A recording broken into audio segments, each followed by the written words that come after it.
សូមជម្រាបសួរលោកអ្នកគ្រូសម្រាប់វីដេអូនេះដែរខ្ញុំនឹងបង្ហាញក៏ដូចជាចែករំលែកលោកអ្នកគ្រូទាំងអស់គ្នាអំពីរបៀបដាក់មាតិកានៅលើ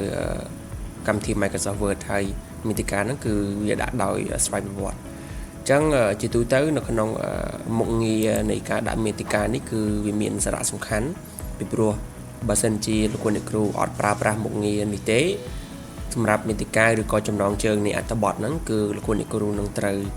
copy វាម្ដងមួយយកមកដាក់នៅខាងលើអញ្ចឹងវាអាចបង្កឲ្យបានទៅជាការចំណាយពេលច្រើនហើយអាចនឹងច្រឡំពីព្រោះយើងត្រូវដាក់ម្ដងមួយអញ្ចឹងដើម្បីកុំឲ្យមានបញ្ហាហ្នឹងនៅក្នុងការងាយស្រួលនៅក្នុងការធ្វើកិច្ចការផងខ្ញុំនឹងបង្ហាញពីរបៀបដាក់មាតិកាអញ្ចឹងសម្រាប់ការដាក់មាតិកាដំបូងឡើយអ្វីដែលលោកអ្នកគ្រូត្រូវប្រកាសថាអាចឲ្យវាលោតដោយស្វ័យប្រវត្តិបានគឺលោកអ្នកគ្រូត្រូវផ្ដោតទៅលើ heading អញ្ចឹងបានន័យថានៅក្នុងគ្រប់ចំណងជើងទាំងអស់នៃអត្ថបទដែលលោកអ្នកគ្រូចង់ឲ្យវាទៅជាមាតិកាគឺលោកអ្នកគ្រូនឹងត្រូវដាក់ heading អញ្ចឹងឧទាហរណ៍ថាខ្ញុំចង់ឲ្យសេចក្តីផ្ដើមនេះពេលដែលទៅសេហើយគឺឲ្យវាលោតទៅលើនៅក្នុងមាតិកាអញ្ចឹងខ្ញុំចុចពាក្យថា heading មកអញ្ចឹងជាទូទៅពេលដែលលោកអ្នកគ្រូចុចលើ heading គឺ font វានឹងចាប់ផ្ដើមប្រែប្រួលអញ្ចឹងកន្លែងហ្នឹងលោកអ្នកគ្រូដាក់ហើយអាចសេរីវាមកវិញមកសេរីឲ្យមក font ដើមវិញមកអញ្ចឹងគ្រប់ចំណងជើងទាំងអស់គឺលោកអ្នកគ្រូត្រូវប្រកាសថាលោកអ្នកគ្រូបានដាក់ heading ហ្នឹងដើម្បីឲ្យវាคล้ายទៅជាមាតិកាអញ្ចឹងនៅក្នុងកន្លែង heading គឺវាបានបែងចែកជាច្រើនផ្នែកទៀតមាន heading 1 heading 2រហូតដល់ heading 6កន្លែងហ្នឹងបានន័យថានៅក្នុង heading ធំជាងគេនេះគឺជាចំណងជើងនៃចំណងជើងនៃមេរៀនតែម្ដងអញ្ចឹងវានៅធំជាងគេអញ្ចឹងបន្ទាប់មកheading 2វាអាចជាចំណងជើងរងឧទាហរណ៍ថាបើមាន1មាន 1.1 មាន 1.2 heading 3បានន័យថាអាចមាន 1.1 1.2 អីចឹងតទៅទៀតទៅអញ្ចឹងវាបានបែងចែកមុខងារ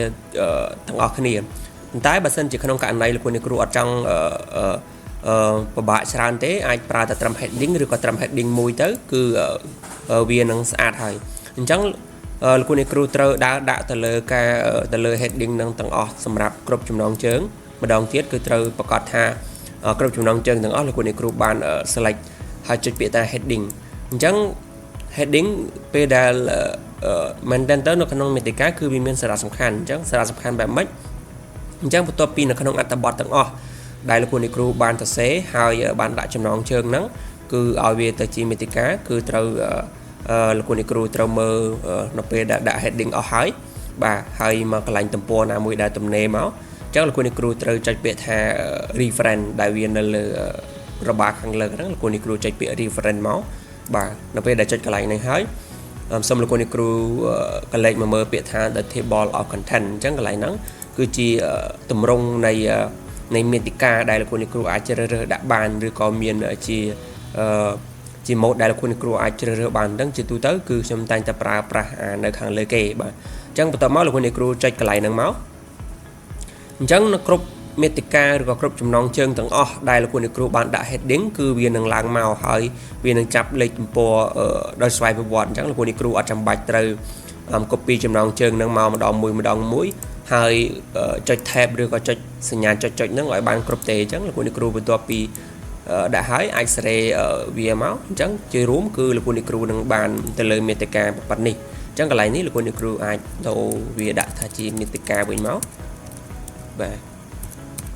អញ្ចឹងបន្ទាប់ពីលោកអ្នកគ្រូបានកែហើយវាឡើងមកបែបហ្នឹងហើយអាចសេរីវាស្អាតទៅតាមទំហំឬក៏តាម font ដែលលោកអ្នកគ្រូគាត់ថាចង់បានអញ្ចឹងប៉ុណ្ណឹងគឺសម្រាប់នៃការដាក់មាតិកាអញ្ចឹងបើក្នុងករណីចំណងជើងណា